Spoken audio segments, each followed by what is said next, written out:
You're listening to the Patriot Nation podcast.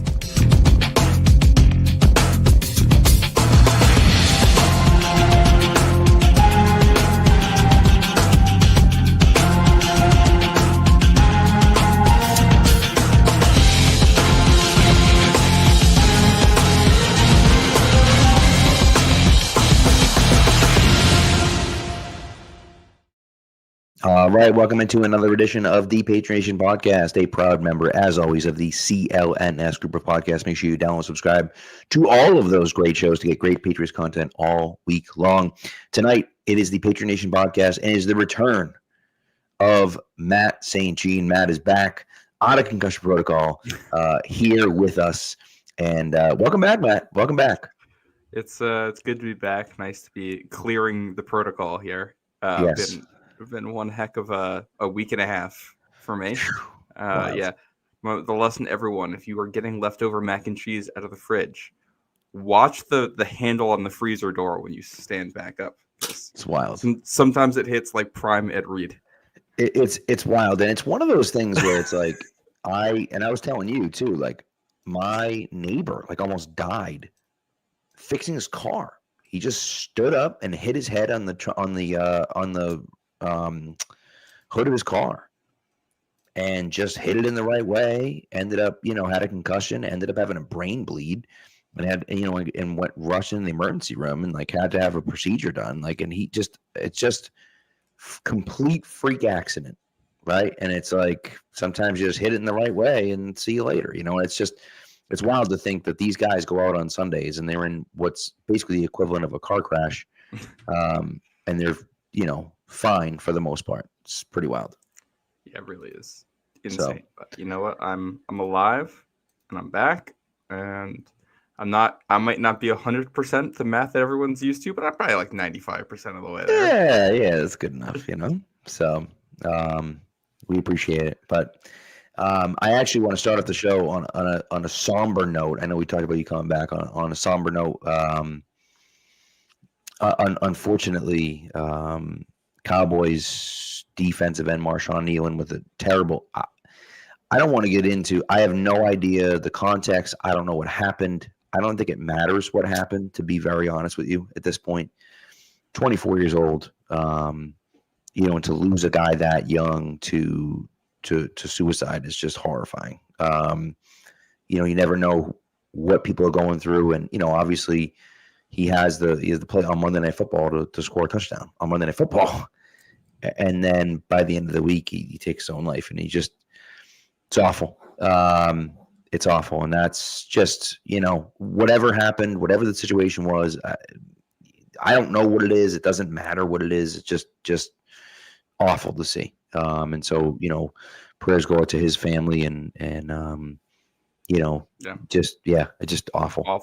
Awful stuff. And we don't know any specifics. I will say we know that his mother had passed away last year before he got drafted, and that a couple months before he got drafted. And, I can just say, like, as someone who lost my mom when I was in college, I don't know exactly what he was feeling, but I know it's been almost 7 years for me, and it's taken me a long time to get emotionally right after something like that. And this is someone who's younger and it's fresher, and I don't know if that played into this, but it's not an easy thing to deal with. Doesn't matter how much attention you get or how much money you have or how successful you are in your career. Your emotions are your emotions. You got to live with you every day, and it's not always easy. Yeah. So if you are having issues, reach out to the people around you. Yeah, and ultimately, what I would say is reach out to your friends, and check in on your friends, and not just how you doing, because that's like a how you doing, good. All right, cool.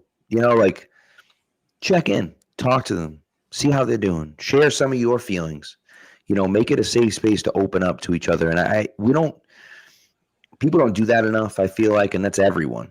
I feel like we just don't do that enough, but open up to each other and talk to each other and make your place a safe space for other people as well. It matters. It matters, and you never know, the type of impact you can have. And, tell your friends you care about them and you love them. It makes a difference. So it's, And I do think that there's, I agree with all of that stuff. And I feel like you're always looking for someone who is, sad or bummed out, or someone who's just, feeling a little bit off. But like, Right. this can happen with people who look like they're having the best time in the world, who are experiencing the highs of their life. So, it's not, I mean, obviously reach out to any friends that are down, but like check in with the ones that you think are up too. Yeah. Make sure things are good there. And, yeah. That's a great point. It's a great point. Tragic. So, yeah. A tragic situation here. So obviously, our hearts go Absolutely. to everyone, families, and Cowboys organization, and not the way anyone wants to go into Week 10 of the NFL season here. You get that right. Or anything else for that matter. But right, let's get into let's talk about a little earlier in the week. The NFL trade deadline. We'll just kind of switch gears back into football here. But I just wanted to start with that. I thought it was important to start with that. But but let's switch gears back into football. Thank you, Ryan, for saying the beard looks nice. Appreciate you. Feeling left out. No mustache. I know it's Movember and everything, dude. It is. But Patriots don't make a move at the trade deadline. Of course, they had made 2 moves earlier in the trade process, getting rid of 2 guys, but didn't acquire anyone. What are your thoughts, Matt? I tweeted out a video and posted on Instagram too, just a quick video kind of talking about my thoughts. What are your thoughts about it? On one hand, I don't think it's super surprising. On the other hand, I do think it is a little bit surprising. I think, I'm fully on board with getting rid of Kyle Duggar and Keon White. I think it was clear those guys were not fits anymore, and you want to sell while there's still some value there and get something back. Seemed like they were poised to make some kind of a move here, and just the right opportunity didn't come up. It's hard to judge here because we don't know the specifics of what those opportunities looked like, but you have a lot of day 3 picks. I figured you could have swapped them for someone you think has upside at some position. Clearly, they don't think that they could have done that. So, I think they did well with their veteran additions this free agency. So I'm going to give them a little bit of leeway here in understanding what the market looks like. I think one of the guys I probably would have wanted the most who got moved was Jalen Phillips. I think he'd be a fit. And, we talk about, well, I'll make a baseball analogy here. You talk about how you had a good reliever at the trade deadline, and then it bumps all the relievers down a peg and allows you to feel better about your matchups. That's how I would have felt about adding someone like Phillips. Because it's like, all right, now Harold Landry and Caleb Jason have, they don't have to do as much. And I think you can tell when they're not out there. But, that price was high for someone who might hit free agency and end up in New England for week 1 next year. You can still sign him as things stand right now. I don't know if he's going to end up back in Philly. So I'm not going to get too upset about that. Rashid Shaheed is someone I really liked. It's a 4th and a 5th for him, which is a little bit high, but I think I would have strongly considered that. Clearly, they didn't agree. And I think one of the toughest things to manage here, if you're New England, is that so many of the spots we've talked about them needing players are spots where they just drafted guys and you want the young guy to get playing time. Right. I think it's somewhat similar to the situation the Red Sox were in, not this year, but like 2023 and 2024, I think were like seasons where the Red Sox were like in playoff contention and then didn't add at the deadline, mostly because they were like, hey, we can't, our positions of need are positions where we're going to have prospects playing next year. So if you want to get a good player, we're going to have to go pay give up a lot of capital to go get a guy who's immediately going to get pushed out of that spot next year by a young player. Or we can just kind of add just a guy at that position. But what's the point? Like, what are we doing? Right. Which is kind of like running back to me as a position like that, where it's like, all right, we can pay a premium price and go get a premium player. But now, we're going to trade a 3rd for Breece Hall. We just used a 2nd on Trevion Henderson. The Patriots are already a top 7 team in payroll to running back this year and next year. Is that the best use of assets for that position when you're going to be paying 2 different guys? And like, all right, we're going to pay Breece Hall. We're also going to have Trevion Henderson. They can work well together. I'm not opposed to having multiple running backs that you're going to invest in highly, but is that the best use of resources there? Right. I'm not sold that it is. When I agree. And I don't mean to interrupt you, but TD saying, Phillips for a fifth. Phillips did not go for a fifth. Jalen Phillips went to the Eagles for a third. Yeah. And you're paying a premium because you're in division. If you're trading with the Miami Dolphins and you want to beat out what the Eagles are sending them, you're probably going to have to send them a second round pick. And if that's the case, and here's a guy that hasn't signed yet in Philadelphia. So he's in a great situation in Philadelphia. He hasn't signed the contract extension. Now, maybe he will, but he didn't sign a contract extension when the trade was announced, which I thought he might, but he didn't. If you're sending a second-round pick for Jalen Phillips and you're not guaranteeing that he's going to be back next year, I think that's an incredible waste of your assets. Did I want them to add someone? Absolutely. I wanted them to add someone. 100% I wanted them to add someone. But again, the way I looked at it, and Shaheed is a good name, where I feel like Rashid Shaheed is a name that I think you can make at least an argument about that should have been a guy that should have been on their radar. But nobody else that moved I was really interested in. Not a single guy. And again, Jalen Phillips is a guy. But if you're telling me I have to send a second-round pick for Jalen Phillips and I'm not guaranteed to re-sign him, that's crazy to me. That's crazy to me. And even if it's for a third, right, and you're not guaranteed to re-sign him, I don't love that, especially because, like, Caleb Von Jason's the free agent next year. So you're going to have to pay him. And it's like, Jalen Phillips better than Caleb Von Jason. If you have to pick one, then you're picking Phillips. But I don't love a world where it's like, all right, we're going to trade a third for the right to pay Jalen Phillips, and then we're going to let Chason go. And like, all right, you just have to think long-term with this. And, I think you're in a spot where you have to find that right balance between competing right now and showing the current players that, yes, we like you, we're willing to go in with this group, and maintaining flexibility for the future. The cautionary tale, though, I think we used all season. We're going to use all seasons. What's going on in Washington? They locked themselves into a bunch of older players, and it was great for the first year when you're playing bad teams, and then you pull one upset win in the playoffs, and you think you're right there for a Super Bowl, and it's no, you're a wild card team that got lucky in a playoff game. Now you're playing a harder schedule, and some things don't go as well for you. But now they're 3-6. You want to give yourself room to adjust from the lessons you learned this year if you're in New England. 100%. And I will say the goal isn't to roll the same team out there next year. The goal is to roll out a better team next year.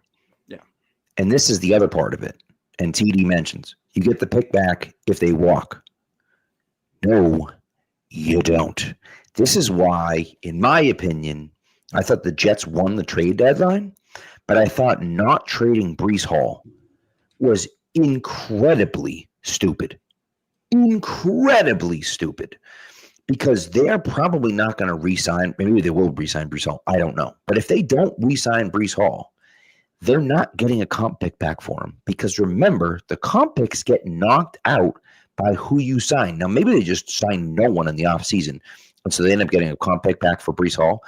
But you're telling me the Patriots aren't going to go out and sign some guys? The Patriots are going to go out and sign some guys. And Jalen Phillips isn't going to command top of the market money. So you're probably getting a 4th-round pick back for him at best. You're signing a guy that's going to cancel out that contract anyways. So now you're not getting a comp pick back. So you're sending a 2nd-round pick, or say it's a 3rd and a 5th, whatever it is. You're sending a 3rd plus to get them. And then you're losing him and getting nothing in return. And again, look, do I think the Patriots are a good team right now? I do. Do I think the Patriots are a Super Bowl contender right now? No, I do not. Would I pick the Patriots in a game against Kansas City in the playoffs, regardless of where it's played? I most certainly would not. And I can't imagine anyone else would either. Well, I think most importantly with that, they're not one player from being favored in that game. If they were one player away, I'd say go do it. But it's like 100%. Like when I look at team needs, if we start short term, there's Ramondre Stevenson, Kayshon Boutte being injured right now. You're just in a weird spot where it's like both of these guys just had players drafted as their kind of not replacements, but you just had Kyle Williams and Trevion Henderson drafted this year. So like those are the guys who were supposed to step up for the guys who got injured, and neither guy's been put on injured reserve. So we assume that neither guy's missing a whole lot of time there. It's like, all right, I'm not going to go trade. I can only imagine what's going on in this Broncos-Raiders game right now. You're not going to trade draft picks to go replace Kayshon Boutte for 2 weeks or replace Ramondre Stevenson for 3 weeks, unless we're talking about giving up a 7th for a depth guy that you really like. Right. You might be able to get otherwise, which I would have been in favor of a move like that if the right one surfaced. And then, like, I don't know, defensively, like, I think edge rusher is the one where I'm like, I do wish they did something. It sounded like they wanted Arden Key, and maybe Tennessee wouldn't move him. I'm a little unsure about the reporting around the Tennessee stuff because that's weird. But like, that's the move I would have done. And if they won't go for it, not much you can do there. Well, the other part of it is that who was like the question I come back to is who was moved that I wish they had been in on, right? Jalen Phillips, but not for that cost. Jacoby Myers, maybe, but again, no, it's I'm not interested. Like, I really like Jacoby Myers. I would rather those snaps go to Kyle Williams. And I agree. Snaps, yeah, right. Just look at some of the other moves here. Like, maybe you could have tried to go get Joe Tryon Shoyinka from the Browns. He hasn't played this year. Has he even played this year? I don't think so. Does he have any stats? 31 snaps this season. Yeah, that's not. Sorry. Obviously, I want to, before we move on to the Patriots-Buccaneers game, and after we do this segment, we have to talk about the Jets. Yes. Let's make that its own thing. So before we do that, this game right now is insanity. Just complete throwback. Thursday night football. Everyone's a disaster. The Broncos missed a 59-yard field goal. And then right after the Broncos missed the 59-yard field goal, the Raiders threw a slant pass to Ashton Genty. It bounced off his face into the air, and it was intercepted by, I think, a defensive lineman dropping in coverage who picked it up and then ran 15 yards downfield. So, like, that's the stuff for me where it's like, this is hysterical. And then the Broncos just kind of penalty, which puts them back 10 yards. So now it's 2nd and 20 or something like that. It's ridiculous. Anyways, it's insane. This game is wild. But this is the thing for me. When you're talking about the guys that got moved, there's no one got moved. And people mentioned Jerome Ford. I agree. People have mentioned who's the other back that someone mentioned? Tony Pollard. Or they haven't mentioned Tony Pollard, but people talked about Tony Pollard. People talked about Arden Key. People talked about those guys. And there's one guy that got moved that I think, I would have been interested in, and that's Draymond Jones. But we run back into the whole Titans issue with that. Right. Though. They're not willing to trade with you, I guess. Yep. So it's like, all right, that is the one move that was actually made at this deadline that I wish the Patriots made. It sounds like the Titans were unwilling to make that move with you, and I'm a little frustrated the move wasn't made. I also appreciate the restraint to not make a move for the sake of making a move. And it's just like what you are banking on right now is being able to draft well next year. And if you want to build a contender, you have to draft well. That's always going to be the case. So if you want to, they got 11 picks next year. All right, that gives you flexibility to move around the draft board, flexibility to trade for veterans 100% in the off season, and for this year, we think this team is going to be a playoff team. We think Drake May can help you compete with any team out there. And, you might not be favored in whatever playoff game you play in, but you're going to get the opportunity to play in it. And it's going to be on the backs of this young core of guys that you drafted to win those games. And I think we all feel pretty optimistic about that group. The coaches clearly feel pretty optimistic about that group. I don't feel worse about the Patriots today than I did 2 weeks ago. Well, and that's really the thing, right? Ultimately, for me, when I look at it and what you said, I actually want to go back to what you said. What you said about the fact that they're not one player away. They're not. Like, do we need some help? Do I think that the Patriots could theoretically make a run? Yeah, They can't. With the way Drake May's playing right now, they could beat anyone on any game on any given day, right? So would I have loved to have seen them go out and get some reinforcements for him? Yeah, sure. But who? Who's going to make them a team that's going to beat the Chiefs in the playoffs? Right? Is that guy Jacoby Myers? No. Yeah. No, that guy's not Jacoby. Is that guy Rashid Shaheed? Maybe. But I think I'd like to see Kyle Williams take those snaps and maybe see if we can make Kyle Williams that type of guy. Like, well, and then that's the flip side of this is that, like, if you're what do you call it? Kyle Williams doesn't develop into that guy, like Rashid Shaheed's going to be a free agent at some point, and you can try to go sign him if you want, or you this year, by the way. Yeah, or you could draft another day 3 or day 2 wide receiver and keep throwing darts at this until you finally get one and land it. Correct. Because eventually you're going to get there. Like, you throw enough darts at the board, one will hit eventually. That's correct. So, yeah, I'm not. And I mean, it's just, I don't know. I do think part of this too is that the schedule they've played this year has been so ridiculously easy too, that it's like, if the trade deadline were next week and they went into Tampa and beat Tampa, and you go down there and you win by like 2 scores, and then you have the trade deadline, I'm going to approach it differently, because then you will have a road win against Buffalo and a road win at Tampa, and you beat Atlanta, a team that has, you know, beaten the Bills and has been inconsistent but feisty, has shown that they can play with good teams. Right. You know, you blow out a Browns defense that's top ranked. You blow out a Panthers team that has a winning record right now. It's like, all right, now we feel good enough about the track record of this team to say we're willing to sacrifice some future stuff to push with this group. We're just not there with these guys yet. Right. And that's fine. Like, it's, yeah, I feel very good about where this team is, and I fully expect them to be competitive the rest of the season into the playoffs. Yeah. I feel exactly the same way. You know, it's just, listen, would I have liked to have seen them make a move? Sure. I absolutely would have. By the way, the Titans thing is wild. I mean, that's getting reported. It feels like it's a true story. But, like, that's insane. Insane to me.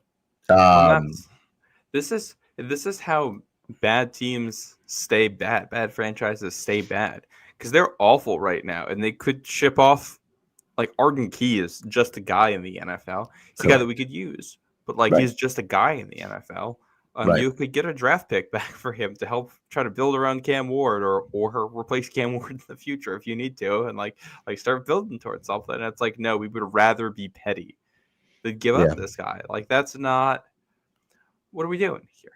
Right. So, and there have been some people. TD points out that Phil Perry kind of disputed that, and maybe that's not true. Right? Maybe it's not true. It doesn't really matter whether it's true or not, to be honest with you. But it is kind of strange that the Patriots were linked to all these guys. I guess because they were former Vrabel guys. I guess I don't know, but it's kind of strange that that's the case. Here's a question.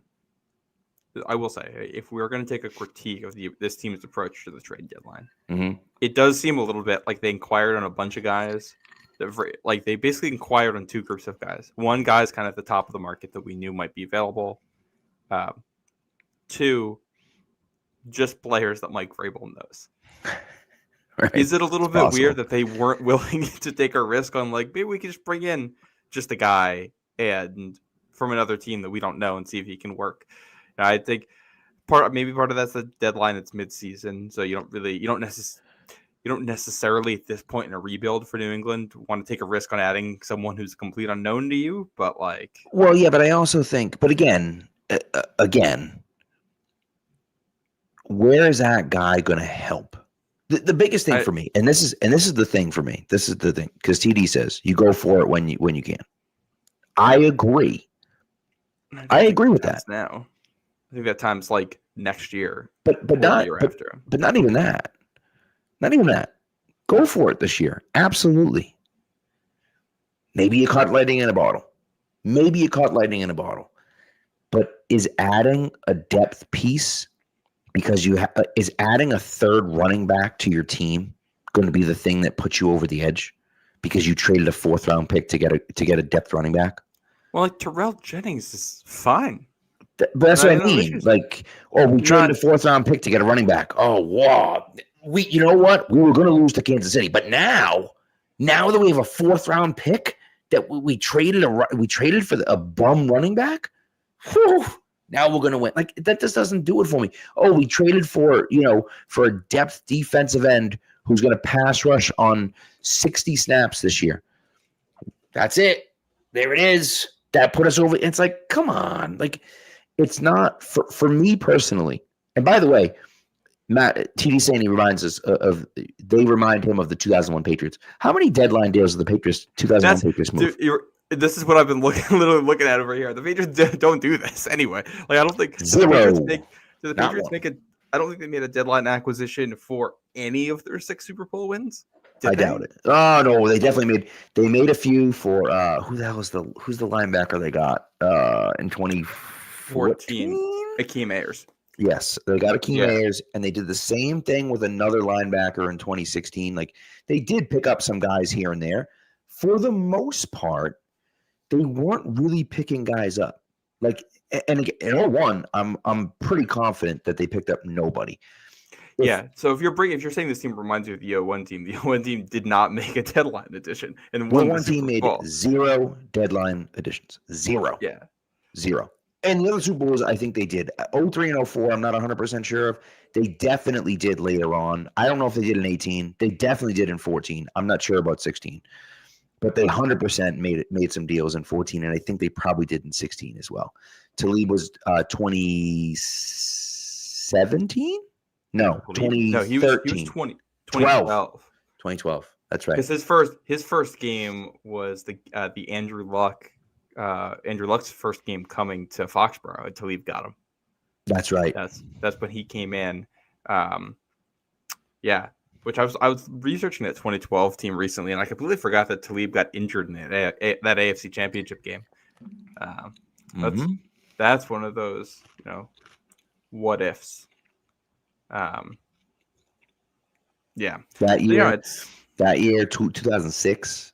2006, I would have won the Super Bowl against the Bears in 2006. You kidding me? Yeah, that team's awful. Yeah.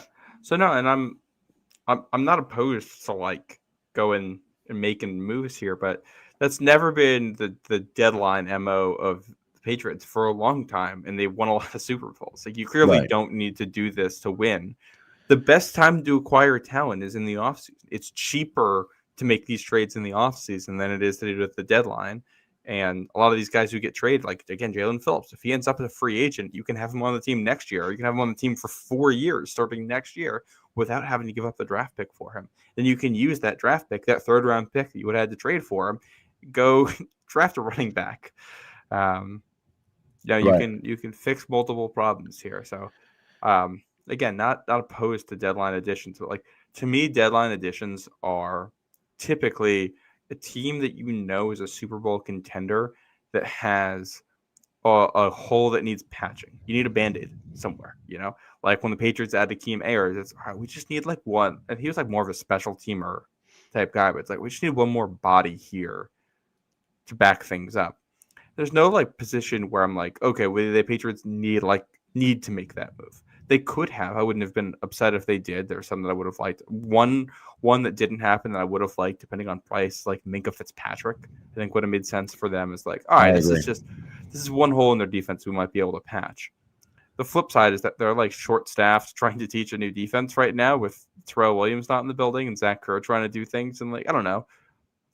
How much value is a guy like that going to provide to you mid-season? So, by the way, so important. Just because I looked it up and I was curious. 2014, they acquired Akeem Ayers. 2016, they traded Jamie Collins. Yes. And replaced him with Kyle Van Noy at the trade deadline. Pretty good trade deadline for them in 2016. And in 2018, they didn't do anything. So, it's one of those things for me that, look, do I wish they had done something? Sure. I would have loved for them to have done something. But there's nothing that happened that I'm upset they weren't in on. I get wanting to be in on Jalen Phillips because Jalen Phillips is really good. But He's got a crazy injury history. Yeah, that's the other part of that makes you scared. He's a good player, but he's not a great player. I'm not giving up a second-round pick or a third-round pick plus to rent that guy. It just that's you know what I mean? And listen, they did get rid of 2 guys. They essentially cut 2 players is what they did. They just cut those 2 guys. They got something back for them, but they didn't really. Like that was like we're giving Kyle Duggar, we're getting rid of Kyle Duggar because we want his money off the book so we can spend money next year. That's the only reason they got rid of Kyle Duggar. Which, by the way, they trade him, and then you look at, I think, Woodson, Hawkins, and Pettis all had really good moments at safety against Atlanta. Yeah. So, like, they weren't Kyle Duggar was probably at this point the worst safety on the roster. That's correct. Yep. So not named at least Schooler when it comes to defensive ability, and like Keon White, not that good and not at all a scheme fit. Right. And it's not improved since day one in New England. Right. Right. His best game in New England was the first one he played here, and then that was it. He had a good game last year. He started off pretty strong, but he's an interior rusher, not an edge rusher. We talked about this already. It's foolish to keep going over it, and it's just the way it is, And listen, could that come back to bite them if Jalen Hawkins or Del Pettis or God's sakes, what the hell's the rookie's name? Why am I blanking on 31? Woodson, thank you. If one of those guys get hurt and they, have to call up 2 safeties, is there a possibility? Sure, maybe. Yep. Is Saunders not going to be a guy that can step in for you and play? Maybe not. But, I don't know. Like, I'm not upset about it. I mean, they literally, they're paying, like, how badly they didn't want Kyle Duggar on the roster is they're paying the rest of his salary this year, basically. Yeah. They just said, get him off our books for the foreseeable future. Perfect. See you later, dude. We're all set. Gives us some flexibility. We talk about having bodies at the safety position, too. They have 5 safeties on the roster right now and another one on the practice squad. They have bodies. The problem for them at safety is that they don't really have any splash players there. But you're not, unless you think Minka can be that for you and you think you can make that trade. That's not happening at the deadline. Right. I agree. Like that's not something you're like. A lot of the problems on this team are ones that you're not fixing at the deadline. 100%. I agree with that, and that's when it's also like things like you would consider like, all right, maybe a different left guard. We want to kick Jared Wilson to center or do something there. Like, but these are moves that are like, all right, how does that? I come back to the Red Sox dilemma thing of like, all right, so we're going to trade for a left guard to replace Jared Wilson for the next 8 games, and then what? Right. What's the plan then? Well, and who are we getting? Are we giving up on Jared Wilson already? Is that the plan? Are we taking him to center? Like, what's the long-term vision here? Right. And it's clear that they have hope for all these young players who would like to give them the opportunity to go out there and earn it. So let's see them do it. Right. All right, can we talk about the Jets for a second? Start with the Jets, and then we'll go from there. Yeah. Man, I will say that I think the likeliest outcome, but for those who don't know, the Jets traded Sauce Gardner for 2 firsts and Quinnen Williams for a second this year and a first next year. And they got Maisie Smith, the former Michigan defensive tackle, back. Mm-hmm. And who did they get back from? A.D. Mitchell. A.D. Mitchell, yes. So they got back 2 talented guys who have not worked out in the league in these moves as well. I think the likeliest outcome from these series of trades here is this. Sauce Gardner is good and doesn't make a lick of difference for the Colts because if they lose in the playoffs, it's going to be because Daniel Jones has a rough game. Mm-hmm. And if that happens, they probably end up losing a game by more than 1 possession, and the corner is not going to be a difference maker in that. Quinnen Williams is awesome. He's not even close to fixing what's wrong with the Dallas Cowboys on defense. And that the Jets probably draft the wrong quarterback. And this leads us to a trade deadline of a lot of pieces, a lot of talking about moves that just don't work out at all for anyone involved. All right. All right, well, is Sauce Gardner worth 2 first-round picks? Probably not. Is Sauce Gardner worth the return that the Jets are probably going to get on those first-round picks? Yeah, probably because they're probably not gonna get much. They're probably not gonna use him very well. Well, and that's what it comes down to, right? My favorite part about this is the Jets are the Jets. You know the Jets are going to screw it up because they're the Jets. Of course they're going to screw it up. This is exactly what they did like 4 years ago. They did exactly the same thing. They had 2 first-round picks and then 3 first-round picks, and they hit on a few guys. One of those guys, what the hell was that guy's name? He was really good cornerback, considered one of the best in the league. Crap, I can't think of his name. Sauce Gardner. They nailed that pick, that Sauce Gardner pick. That was a great pick by them. He doesn't play for the team anymore. So it's like, because they're not there yet, because they can't hit on the flipping quarterback. And so maybe this is the year that they get Mendoza at quarterback. And they're clearly tanking, which is good for the Patriots next week. But they're clearly tanking. But, Joe Burrow, TD saying they're going to get Joe Burrow. Joe Burrow would be could you imagine if Joe Burrow went to the New York Jets? Why would he ever do that? It but makes if he did, no sense. If he did, it also wouldn't work given the track record. Well, I do. What I do think the funniest part of this whole thing is that actually the Jets haven't done this once but twice, because they did this in 2002. They had 4 first-round picks in 2000, and realistically, they hit on all 4 picks. Right. Sean Ellis, good player. Sean Ellis was a Belichick pick. Chad Pennington, who, barring injuries, like if he doesn't get injured the way he is, he probably ends up as one of those guys who's like, usually a top 10 quarterback, but never a top 5 quarterback. He probably ends up existing in that range if he's able to keep some of that arm strength. Then Anthony Beck, the tight end, who I don't really remember that much, but he was fine, but not great. He had over 1,000 yards in 5 years for them receiving at tight end. Yeah. They also got Lavernius Coles in that draft. Like that's a great draft class. And it just, you get a playoff berth in 2002, and that's about all. And a couple other playoff berths where you're a wild card team and you end up losing. Like they lose in New England 2005 in the wild card round. It was something like that. Yeah. Yeah. Was that 2005? Yeah, it was 2005. Yeah. But it just, that's. Or was that 2006? That might have been 2006. But yeah, it's like they've nailed the picks. They just can't get the quarterback with it. Well, and that's ultimately what it comes down to. Now, here's what I'll say. For me, the best part is not the Jets, because the Jets were the winners of the trade deadline, right? Again, I think it was dumb to not trade Breece Hall unless you're planning on re-signing him, which I think would be even more stupid, but whatever. I don't understand re-signing Breece Hall in a situation like this. And so if you're not going to re-sign him, why not trade him? But whatever. It doesn't matter. Indianapolis gives up 2 first-round picks, 2 first-round draft picks for Sauce Gardner. For me, what that means for the Colts is that they have to hitch their wagons. They have to hitch their wagons to Daniel Jones. They have to re-sign him to a big contract. They have no first-round picks coming up anytime soon. So this is their team. And they're going for it. Credit to them, they're going for it. But if they're wrong about Daniel Jones after 9 games, they are in serious trouble, because there's no way out in the next few years.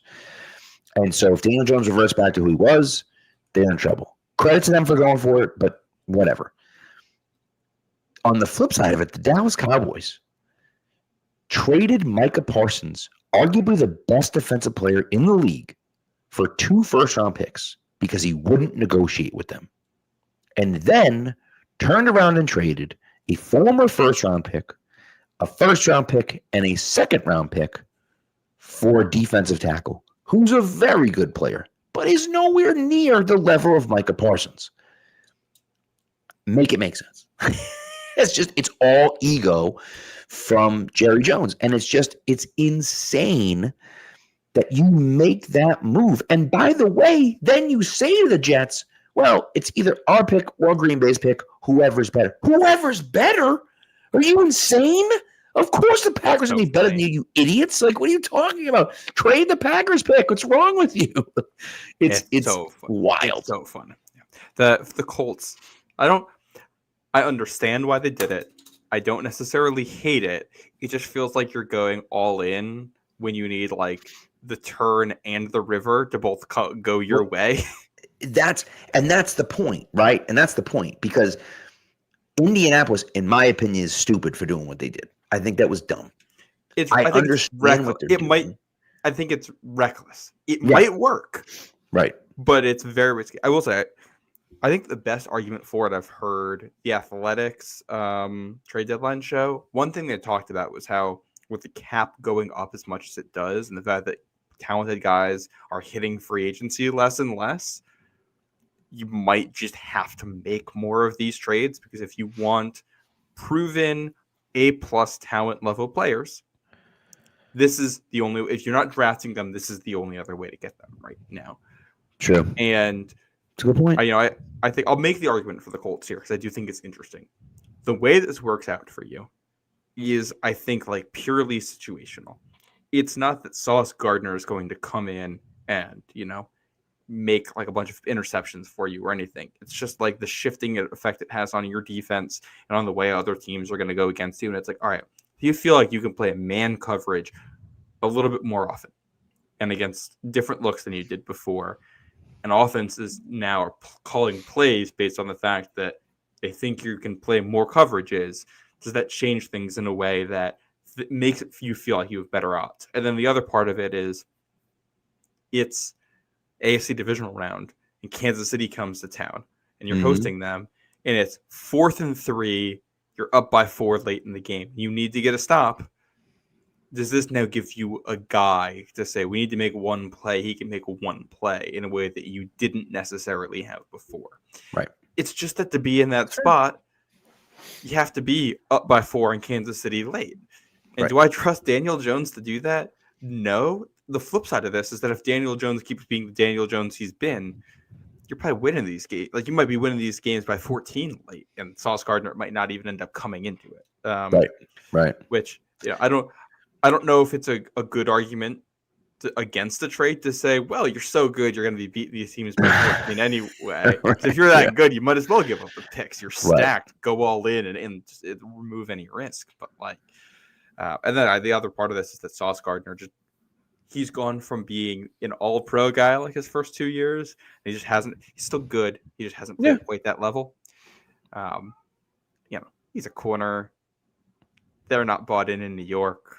You go to a contender, I'm going to guess he's going to play a lot better now that he's in a better situation. We know how these guys are. Yeah, I assume. Yeah.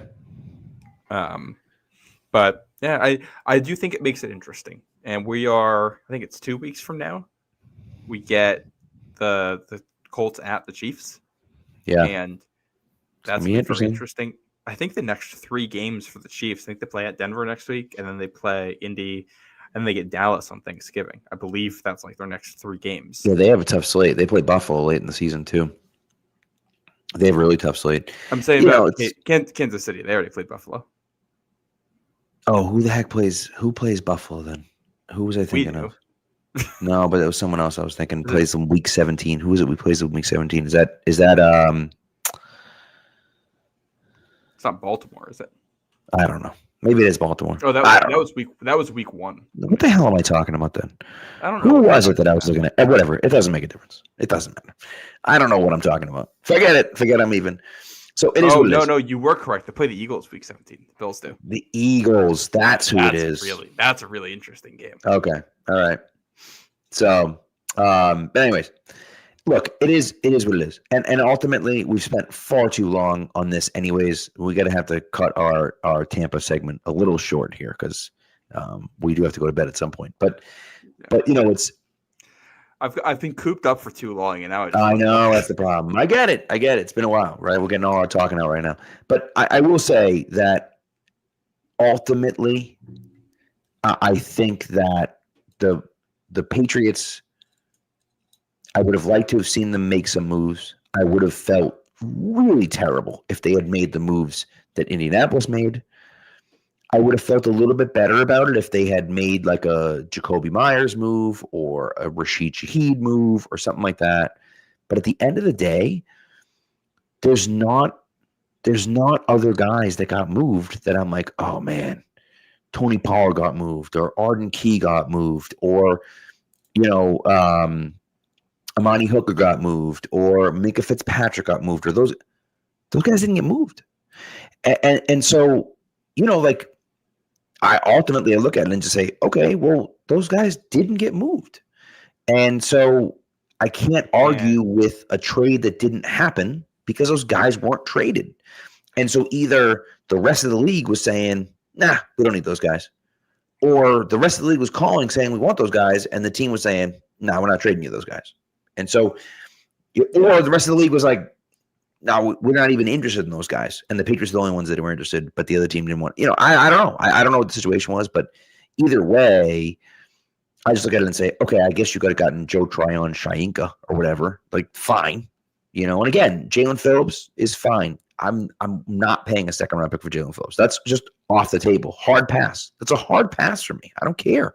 Even if you were locking him into a contract, I'm not trading a second. No. With his injury history, and I'm not trusting him. Correct. Yeah. I'm not trusting him in the long term. I'm just not doing it because I don't think he's trustworthy in the long term. And I'm willing to pay him this offseason, but I'm not paying him and giving up the draft capital when, I think the goal here when you have someone like Drake May is you have the opportunity to use these draft picks next year, continue to build a young core around him, and have a cost-controlled, talented group of young players that become a core of a new dynasty. We're not trying to win one Super Bowl here. We want to, I think everyone in New England's thinking we want to go continue what we had. When I think that's the point, right? That's the whole point of this stuff is that you want to try to hit on these picks. And that's how you we can make trades and sign guys and everything else, but if you pay attention to what the NFL is all about and the history of the NFL, you get good, like really good, by hitting on your draft picks. You don't get good by signing players in the offseason or by trading for guys at the trade deadline. Like, they can be good players for you at times, but you get really good by drafting those guys. And so for me, I'm not giving up any of my high draft picks. I'm hoping I hit on those guys. Now, Boss GM just asked a really quick question, which I agree. Do you think both the Browns and Texans said no to a sixth for Ford or Pierce? My answer to that question is pretty simple. Did those guys get moved? No. So either A, they said no to it, or B, no one in the league offered it. Well, I'm not giving up a sixth for those guys. Are you kidding? Right. If I'm trading those, it's going to be like a sixth for that guy and a seventh. Like, we're talking like Right. These are the Kyle Duggar move or whatever. These are Jags. This is just a guy in the NFL, and there's just we're talking about finding a third running back for this team. Yeah, you can find that with your 7th round pick next year. So yeah, if I can get that guy with a 7th round pick next year and have him 4 years cheap on that contract, yeah, but rather have that than 8 games of. I agree. So, anyways, all right, let's take a break. We're gonna do a quick ad read, and then we'll talk about this Tampa Bay game, and then we'll get the heck out of here. All right. So this ad, of course, Prize Picks. Prize Picks is the best place to turn your football knowledge or sports knowledge, I should say, into real money. It's the #1 daily fantasy sports app. The hard-hitting football action is even better with Prize Picks. The weather might be changing, but the feeling of being right never gets old. So keep the season rolling on Prize Picks by getting $50 instantly in lineups when you play your first $5. Okay. Again, Prize Picks is the only app that offers stacks, which means that you can pick the same player up to 3 times in the same lineup. You want to pick more on Drake May's passing yards, rushing yards, and touchdowns? Now you can pick all of them in the same lineup only on Prize Picks. You can also follow other Prize Picks players directly on the app and copy their lineups in one click. Whether it's a friend, a celebrity partner. I don't know if I qualify as a celebrity partner. Maybe I do. I don't know. Maybe I do. Probably not. But you never know. I'm a celebrity partner to you. You're listening to me. So I must be a celebrity partner to you at least. Or just someone whose picks you like. Hit the follow button and check out every lineup they create in the new feed tab on Prize Picks. Now, my lineup this week, I'm going with the hater parlay this week. I'm going hater all under. I'm going Devin Singletary for less than 6.5 receiving yards. That's right. Less than 6.5 receiving yards. Devin Singletary is the running back, not the receiving back in New York. I'm going for Rashard White with less than 43.5 rushing yards against the Patriots. That's right. They keep it their streak this week. Rashard White, no thank you. And Breece Hall, I'm going against the Cleveland Browns for less than 83.5 rushing plus receiving yards. How do you feel about that, Breece Hall? Anyways, that's what I got. Download the app Prize Picks today. Put in the promo code CLNS, and you're going to get $50 in lineups after you play your first $5 lineup. That's code CLNS to get $50 in lineups after you play your first $5 lineup. Prize Picks. It's good to be right. All right, Matt. So, yeah, let's get into this Tampa game. This is probably the most challenging game of the Patriots season so far, obviously outside of the Bills game. The good news about Tampa Bay, they don't have Mike Evans. It doesn't look like they're going to have Bucky Irving. They might have Bucky Irving, but it doesn't look like they're going to have Bucky Irving. He still hasn't practiced this week. And so they're missing some guys. Ibuka is back. Can I go through the injury report here? Do it. Yeah. Ibuka's back. No Mike Evans. Chris Godwin hasn't practiced. Bucky Irving hasn't practiced. Hassan Reddick out of practice. And another one of their backup linebackers, Marquise Watts, out of practice. Plus 2 offensive linemen, Ben Bredesen and Luke Gadecki, are limited right now. They're banged up. This is a weird Tampa team, but I think injuries are one of the biggest storylines here. Bucs are missing a bunch of guys there. If we assume all the guys who haven't practiced this week aren't going to play, Chris Godwin, man, good thing the Patriots did not sign him and instead got Stephon Diggs. Yeah. That worked out in their favor. But missed top running back in Bucky Irving, one of the top pass rushers in Hassan Reddick. That's huge, I think. New England, Kayshon Boutte, Ramondre Stevenson, and Christian Ellis, all DNPs. Yeah. So I would assume that all 3 of those guys are going to be out this week too. I would imagine. Yep. So that's top running back 1, wide receiver 2 on both of these teams out, and Ellis being a key role player. I'd say he's your best pass coverage linebacker right now. Yeah. So I think one of the key storylines here is just going to be how can the teams mitigate the injuries. I agree. That's a great question. And Murph says, too, they're banged up coming off a bye. They're coming off a bye, and they're that banged up. So you know that they were banged up before. Bucky Irving's been out, I don't even know, for a long time. He's been out for quite a while. And Baker Mayfield right now, what's really funny is that I feel like you could be looking at 2 of the favorites for MVP right now.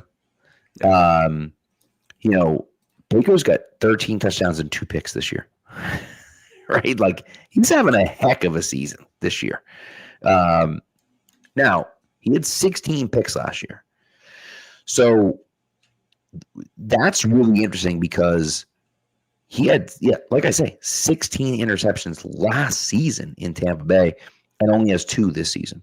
So, where is he gonna, is he going to have one of those games? And TD says he's due for a 2 to 3 interception game. But is he going to have a game like that where he has 2 or 3 picks? And could this be the game where he does that? I don't know if it will be, but, who knows?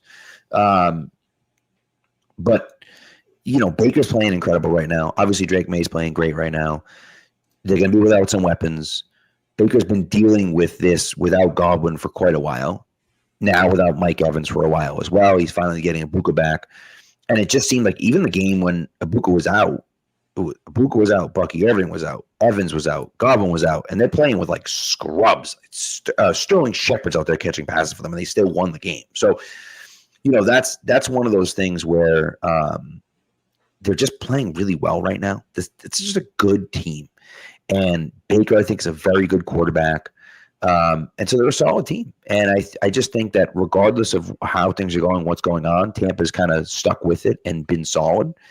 And so it's going to be a really good test for the Patriots to see if they can, get something going against this team and win this game on the road. So it's going to be a fun matchup.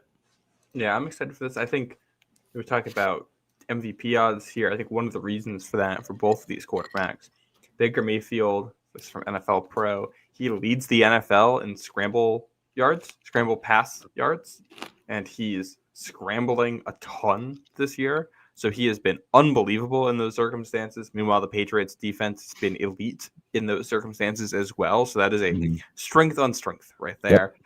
Drake May has also been someone who scrambles a lot and who has been good at it for you this year. So both of these quarterbacks are getting things done with their legs. And Mayfield, he's scrambling at a career high mark this season, 15% of the time. So that's once, every 6 dropbacks. Basically, he's trying to do something with his legs or creating out a structure there. And I think that is so dangerous because it's one thing for your defense to cover, Ibuka and Tez Johnson and Sterling Shepard for the first 3 seconds, but can they do it for the 4th or the 5th second in a play when they have opportunities to try to make moves further down the field? And, this is a New England pass defense. I think everyone thinks it's talented, and it just hasn't really produced the way we were expecting at any point this season. And it's funny, I was reading Evan Lazar's upon further review before this about the Patriots-Falcons game, and you read the description to the secondary, and there's a whole lot of, this guy made good plays, this guy made good plays, this guy made good plays, this guy made good plays. And you look back at it, and it's like, well, still gave up a decent number of yards, and Atlanta could have tied the game late on that drive. And it's like, there feels like they're lacking playmakers a little bit on the back end. So, I think both quarterbacks are going to have opportunities to make plays with their legs, with their feet, and, try to beat defenses late in the down here. The team that wins is probably going to be the team that either forces the other quarterback to not, like, if you're able to just sack the quarterback and get to them and bring them down before they're able to make those plays, I think that'll be huge. Not let them extend. Yeah, 100%. But if they're able to extend, it's going to be the team that is able to minimize the damage the other quarterback can do there. For sure. Yeah, for sure.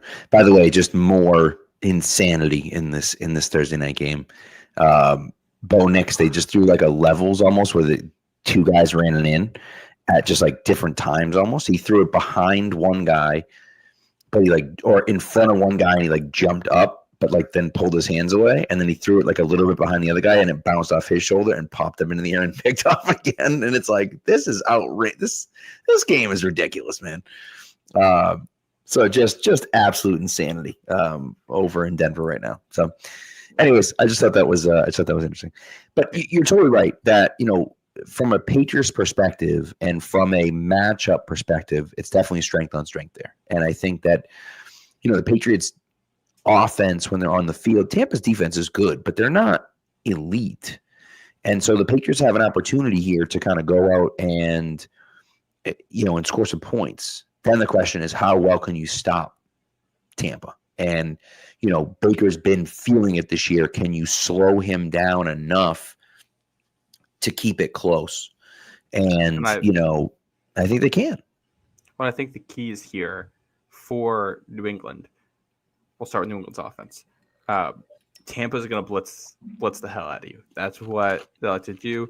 Drake May has been awesome against that so far. So again, strength on strength. This is what Tampa does best. This is what Josh McDaniels does. It's what Drake May does. So how can you handle those situations? You look at this Tampa team, their secondary is pretty good. Jamel Dean is having a fantastic year. Zion McCollum is really, really athletic. Jacob Parrish, who's a rookie, has been very good as a rookie too. Yeah. And he's been hurt, but I think he's going to play this week. So he's been practicing. So it's like, all right, that's a talented corner trio. They're probably going to do a decent job in man coverage against you. You're going to get yours, but you're not going to dominate these guys, especially with Kayshon Boutte out. Levante David is, not as good as he used to be as a coverage linebacker, but he's still there. And like Tyke Smith and Antoine Winfield at safety, it's a great safety duo. A very good safety duo. And these guys can all blitz. So you're going to have to win with your mind. I think one of the areas you always try to do that, especially I think Josh McDaniels, it's always find the guy on the other team who isn't very good and just try to isolate them and beat them over and over and over again. And there's a very clear guy for that on Tampa Bay.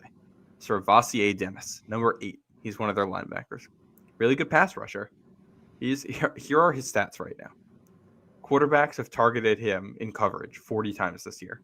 It's been caught 36 times, so 90% of the time, for 484 yards. Yikes. Yeah. And it's basically all short and all yards after the catch.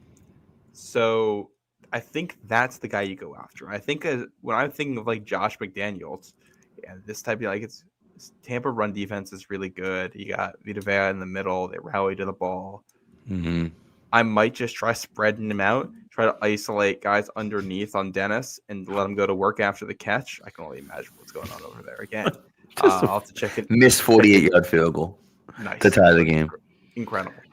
So I think when New England has the ball, I'm just going after Dennis as much as I can. 100%. I want to get the ball out fast to beat the blitz. So I'm thinking spread. I'm thinking lots of motion. I'm thinking things to draw out what the blitzes are going to be in advance, so May can win with his mind. Yeah. And then when you run, probably try to run to the outside. There's no use trying to run up the middle on Vita Vea. You're not going to do that. And the good news for the Patriots is that Trevion Henderson is their guy, right? He's an outside runner. Yeah. And so that's probably what you're going to want to do anyways. And they rallied the football. And I think, similar to the Patriots, and the Patriots have the best run defense in the league. I think one of the reasons why their run defense is so good, and this is one of the reasons why I would never trade Gonzo. Mm-hmm. The Jets moved on with Sauce Gardner, but I think the mentality is different from Gonzo. The tackling from the corners and the safeties has been awesome this year. And that's part of the reason why their run defense is so good, because Carlton Davis and Gonzo and Marcus Jones and all the safeties get up in the muck and make tackles, sometimes behind the line of scrimmage, a lot of times at the line of scrimmage or just past it. And that makes a huge difference. And that's a mentality thing. When Gonzo was coming out of college, a lot of people questioned whether he would do that or not. And he's done that pretty consistently. Right. And Marcus, you all know Marcus loves doing that. And Carlton Davis is really good at it too. And so, can you continue to rally to the football and stop those guys? To me, that's what I'm looking at. And I think the Patriots can do that. And offensively, can you get to the outside on them? Can you pull, the tackle and the guard and get outside and get some blocking in front of, in front? And the fullback there, Jack, 37, Westover. Thank you. Goodness sake, dude. What is going on? You sure you aren't the one with the concussion? It's outrageous, dude. The last names, I got all the names. The numbers, I'm like, yep, I know who that is, but I don't know what's going on. Anyways, but Westover, Vrabel gave him a shout out, said he's been playing really well. He's been working hard. If they can get to the edge on those guys, now all of a sudden you look at it and say, okay, that's where you can really try to take advantage of this team. And again, I don't know how effective you're going to be doing it, but that's what you want to be able to do. And if you can stop their rushing attack, which again, not having Bucky Irving hurts them. Obviously, he's a really good running back, right? But I think that for the Patriots, at least, that could be that's a hopefully a place that they have a little bit of advantage. Yeah, I will say I think it was I don't remember which. I think it was the Athletic podcast this week. I think it was the one they did with Nate Tice this week, where they were actually talking about Tom Brady and how someone they were talking with works with Tom Brady, and they were talking about what Brady's perspective was on things and how his goal was always, how do we get the defense into base personnel? So we get them to put 3 or 4 linebackers on the field, then we could try to pick our matchups and just get someone who we like as a route runner on a linebacker and do it that way. Right. I wonder if you just see the same thing this week where it's like, all right, let's put 2 tight ends and Trevion Henderson and Jack Westover and Stephon Diggs on the field. And then we're going to spread things out and we're going to force Servassier Dennis to cover one of those guys. And we're just going to throw it to that guy. And we're just going to do that over and over and over and over again for all 4 quarters until you find a way to stop it. Right. That I think is one of the approaches I would take here. So did you see on that side? Did you see what Greg Olsen tweeted the other day? No. he had a really interesting insight about Seahawks offense this year. And I think this relates to New England as well. The Seahawks are like always in like 12 personnel. So they put 2 tight ends on the field. Like they go out there and look. I did see that. They look like they're going to run the football. So they put 2 tight ends out there or whatever. And opponents, all right, 2 tight ends. We're going to put base defense. And then they just keep throwing out of it. They're like the best team throwing out of that look. They're just not really running the ball out of it. Right. And he's like, all right, teams have to adjust and realize that you have to play like the situation, not necessarily the personnel. And they're just going to try to throw out of this. Right. And New England has benefited from the same thing. You know, we saw how many stacked boxes they've gone against all so far this year, and they just keep beating it over and over and over again. Mm-hmm. So I'm curious if teams adjust to New England there at all, but I think you want to lean into that. You want I think you want the Bucs to put their coverage linebackers on the field, and then you want to try to beat them. I think that's how you win this game. Right. Defensively, this Bucs offensive line is not very good. Tristan Wirfs is playing at a crazy high level at left tackle. He's awesome. The rest of the line is not. Guys are moving around. Guys are hurt. And it's like, all right, the Bucs are going to have one receiver in Ibuka who you really like. Mm-hmm. They got a bunch of other players. Like Tez Johnson has had his moments. Sterling Shepard has made like one really big catch for them every single game. Cade Otton has been fine at tight end. Right. These are decent players. But the guy you're afraid of beating you is Ibuka. That's about it. So if you can get some blitzes and get some pressure on them, it's just you have to get Mayfield on the ground. Right. That I think is going to be the key, and not let him extend the plays. Right. I agree. And if you can get after him a little bit, it'd be nice. We'll see if they can or not, but that would be nice. So can I give you? I have to just double check this before I say it. But can I give you my stat of the week? Sure. Yeah. Well, it should be like a segment. We should do a segment, stat of the week segment. Or my number of the week. My number of the week. You want to know what it is, Pat? 6, 7. No. Okay. Sorry. 0. Sorry. 0. You want to know what 0 is? I do. The number of sacks that Christian Barmore has this season. It's wild. Is that crazy? Because he's been awesome. Yeah, he's been awesome this year, and he has 0 sacks. And that's a perfect example of don't leave the box score. Could we? This is one of those weeks where it's like the Bucs are not really sound on the interior, and Milton Williams and Christian Barmore have getting pressure at like almost the same rate all season. I think Milton Williams has 32 pressures and Barmore has 29 or something like that, according to PFF.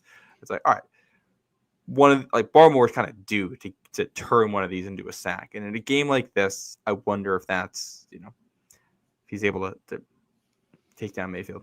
Yeah, that would be fun. That would be really cool if he was able to do that. I also think too, when you look at what it is that he's been doing, and I also wonder too, he's getting double teamed a lot, to your point. When do they start double teaming Milton Williams and not him? Like at a certain point, Milton Williams has been an absolute dog out there. Don't you have to say like, all right, Barr was really good, but like maybe we should also be double teaming Milton Williams too, and does he get those one-on-one, and now all of a sudden he's one-on-one and he's in the backfield creating havoc. And this is why having the two of them together is so much fun, because they're both so good and so dynamic that they can make their own plays. And it's awesome to see. And this is really one of those things where, the Patriots it's a strength situation for the Patriots where they can look at it and say, we're just so good in the middle of the field that there's just nothing you can do about it. Go double team Christian Barmore and we have Milton Williams coming after you. Double team Milton Williams and we have Christian Barmore coming after you. And so, that's what makes it fun. And that's why this pairing is so cool and so good. But yeah, hopefully that changes this weekend, because anyone that watches the games knows how good he's been. But for the people that are just looking at the box score, they're screaming, Christian Barmore doesn't have a sack yet? What the hell's going on? And who this guy stinks? Who paid him all this money? It's like, I just like him to have one. It'd be nice, I will say another stat here, relevant. Baker Mayfield fumbled in all but 2 games this season. Okay. He's losing the ball a lot. And he is third in, so PFF has a stat called turnover-worthy throws. So it's just kind of tracking for, did you throw the ball to a defender, even if he didn't catch it, if it was a ball should have been caught by the defense. They're going to credit that. Baker Mayfield, third most turnover-worthy plays, not his throws, in the NFL. He has 13 so far this year. The only guys with more, Spencer Rattler and Tua Tagovailoa. Baker has thrown 2 actual interceptions this season. Yep. So just based on luck, you would expect at some point these balls are going to start getting caught. Right. And so much of what Tampa's done, they've won a ton, and I mean a ton of close games this year. This is a 6-2 Bucs team. Win at Atlanta by 3 points. They win at Houston by 1 point. They beat the Jets by 2 points. They beat the Seahawks by 3 points. 11-point win over the Niners and a 20-point win over the Saints. So give them credit there. They also just got a couple weeks ago got smoked by the Lions. Another game where they were pretty banged up. Right. So I think if you're New England, this is tough to go on the road and face a team that has been good and has made the playoffs, and I think has talent and is well coached. Also, you have a real opportunity here to change their turnover luck, go win a turnover battle here. And I think if you win this turnover battle and find solutions to Tampa's blitz, which I have a lot of faith in both Drake May and Josh McDaniels to do, you win this game. You might win this game by two possessions. So, Tampa's favored, and I get why. I really like New England's odds in this one. So also we're gonna get to see like Marcus Jones on Tez Johnson or Sterling Shepard. Like I'm a little bit anxious about Carlton Davis in this one because there isn't necessarily like a stocky. Maybe put Carlton Davis on Ibuka, and I think you don't overthink that, and I think you should put Christian Gonzalez on Ibuka. I probably would, just because why not? If you get beat in this game, it's probably going to be because Baker makes some crazy throws to beat decent coverage. Correct. I would think. We'll see, but that's what I would think is going to happen if that's the case. It's just you can't blow coverages. They've blown too many coverages this year, and willing to forgive some of it given the situation around the defense. But at a certain point, you got to play like a unit, and in past covers they just haven't done that. Yeah, I agree. Like you have the guys to go out there and, I think dictate defensively. You just have to actually do it. Right. Correct. I agree. So, anyways, I think we're done. Are we done here? You got anything else? I don't think so. Okay. Yeah, this is gonna be for just we haven't talked around the league as much, but I do think there's an interesting slate this week. Well, it's one of those funny things. Someone had tweeted something out about knockout pool, and it's like just pick the easy matchup. And it's like, every week it's like, oh yeah, it's easy matchups all over the place. And it's like now week 10, it's like, what easy matchup are you talking about? Because like none of these are easy matchups, right? And so like, it's the Colts against the Falcons. And I think that's one that makes a ton of sense. Panthers Saints is interesting because the Panthers should win that game, but like divisional game, like, you never know. You know what I mean? Bears Giants, same thing. Like, and I know it's not a divisional game, I know that, but like, the Bears are the Bears still, and so it's funny. You start looking at some of these games and you're like, okay, this could be really interesting. The Ravens Vikings, that's going to be a game I'm really interested in seeing because the Ravens are back with Lamar. So you feel like they're a good team, but then they're going into Minnesota, who have J.J. McCarthy, who has looked really good for a game and a quarter, or maybe a whole game at some point around there. But, but also then didn't, also looked horrendous in the one game that he hurt. So it's like, it's kind of back and forth. It's an interesting slate on Sunday. Well, to me, I think the games interest me the most, like Ravens, Vikings, both these teams hovering around 500. Both of these teams are ones that thought they were going to be playoff teams this year. And I do feel like whoever loses this one is going to be in a real tough spot for that. Right. Both teams have optimism, though. Quarterback's been out, and defenses not playing as well as you'd like, but coming off strong performances. I think that's a very interesting matchup. Morbidly, I'm curious about this Browns-Jets game and like what the hell happens in that one. Like, I don't think it'll be entertaining, but I am interested. Especially because you're the Jets and you win that one after everything. Like, Right. oh man, we're doing all this to tank, and we might end up with the 4th pick. Like, Yeah. And then you go later on, like Lions on the road against the Commanders, just because you're in a spot here where if the Vikings win, I'll be there. yes, and I'll be solo after the game on Yep. Sunday.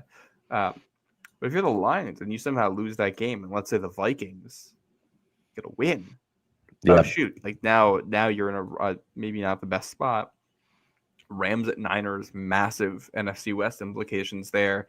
Mm-hmm. Steelers, Chargers. I don't really know if I trust either team in any way. I don't know if that game will be entertaining, but it will be very impactful for the AFC playoff race. Then Eagles, Packers. That should be a fun game. Yeah, that should be a fun game on Monday night. So, yeah, it's gonna be interesting slate of games, and I feel like it always is because we always look at it and say, well, a few weeks ago that's not the case because a few weeks ago there was just an absolutely horrendous slate of games. But usually, even when we look at it and say these games are going to stink, and then it's like winds up being one game is insane and all the other things. So, it's interesting. We'll see what happens. So yeah, excited for it. There should be a good week, and Pats Bucs probably the game of the week. I think so. Yeah, and it makes sense that they got the number one crew. So should be. This is Drake fun. May's first game with Nance Romo and Wolfson. Yeah. Yep. So it should be cool. It is a real bummer that this wasn't Tom Brady's first Patriots game. I agree. This is on Fox because that would have been awesome. It's like, all right, it's his 2 teams, and we know I think he likes Baker a little bit. They have a weird relationship because Baker was kind of talking trash when he came in about Brady, but then also I think Brady respects the Baker attitude. Yeah, and obviously I agree. Drake May in New England. What? I haven't been on since we got that Drake May Gronk Tom Brady video. Yeah, that was incredible. By the way, that was awesome, wasn't it? That was some feelings with that. Mm-hmm. Mm-hmm. Yep. It would be very funny this week if the Dolphins beat the Bills. I will say that. That won't happen. The Dolphins gave them a game earlier this year. Yeah, the Dolphins are terrible, and they're tanking. They're sure, but tank teams accidentally win games. You're not wrong. It's a fair point. Remember when around this point in the season, the Mac Jones Patriots beat the Bills? It's a good point. Yeah, it's any given Sunday in this league. On the road, Bills should crush them, but maybe. Right. Jags Texans. No one wants to watch it. I don't even want to talk about that game. No one wants to watch that game. Yeah. Giants Bears, I guess, is interesting. That's Bears got to win that one. There's a world here where if the Vikings and Bears win and the Lions drop this somehow, all of a sudden the Lions are in a tie for last place in that division. Yeah. I know. It's pretty crazy, right? Fun division. Sure is. So, all right, let's get the heck out of here. Yeah. Thanks for tuning in, everyone. We appreciate it. And Matt will be back Sunday. I'll be in Washington for the Commanders game. My brother-in-law's 40th birthday, so we're going down to the Commies game. That'll be fun. So are you gonna watch the Patriots game during the tailgate and then go into the stadium? So I don't know if I'm not sure what we're doing. The three of us are going to tailgate, I think, but I think we're going to go to a bar because there's a 9:30 game too. So we're going to watch. There's going to be the early game at 9:30. Then there's going to be the Patriots game at 1:00. Then the Commanders are playing at 4:30. So we're going to be at a bar watching the first game, I think, and then we're watching the Pats game. But then it's like, well, we're going to have to go to the stadium at some point. So I don't know. I'm not sure what we're going to do. I don't know how I'm going to catch the end of the game. I don't know. I'm going to be losing my mind. Hopefully the Patriots are up by 2 scores and I don't have to worry about it. Are you going to wear a Patriots jersey? I am not going to wear a Patriots jersey. I went onto eBay and bought a Sam Howell black Commanders jersey, and I will be wearing that to the game on Sunday. That's not a sentence in the Bible. I can tell you that much. So I'm excited about that one. I was like, I want to go obscure as possible. I almost bought a Jalen Lane shirt, but then I was like, I'm gonna have to spend actual money to get a Jalen Lane shirt, so I'm not doing that. So I went on eBay and bought a $10 Sam Howell's jersey was great. That's crazy. So anyways, that's what I got. So anyways, that's that. It'll be fun. But thanks for tuning in, everyone. We appreciate you guys, and we will talk to you. Matt will talk to you on Sunday, and I will talk to you next week. That's right. That's right, because next Thursday night, oh baby. All right. Well, be good to each other.